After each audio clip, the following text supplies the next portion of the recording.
বারবার এইটার উপরে ভিডিও দিচ্ছি, আপনারা দেখছেন।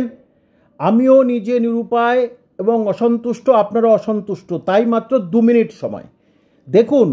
পরিষ্কারভাবে বলছি, আজকের কপিল সিবাল খুব জোর সওয়াল করেছিলেন কিসের জন্যে?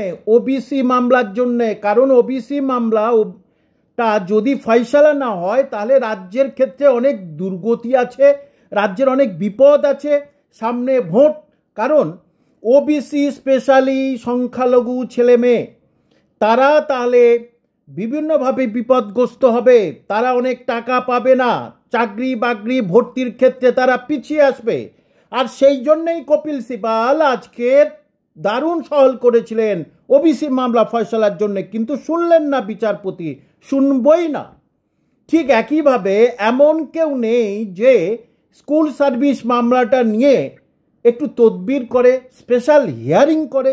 এটাই তো আমি বুঝতে পারছি না, এতগুলো পার্টি যারা সরকার বিরুদ্ধ পার্টি ওখানে গেছে, তারা কেন স্পেশালভাবে এই জিনিসটা তুলছে না? এবং এর জন্য আপনারা বুঝতে পারছেন পুজো খুব খারাপ কাটবে, আপনাদের কাটছেও।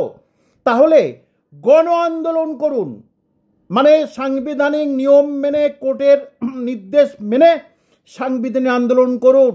সারা পশ্চিমবঙ্গকে সাংবিধানিকভাবে অচল করে দিন, দেখিয়ে দিন কেন আপনাদের এই প্রতারণা, কেন আপনাদের প্রতি এই অবহেলা।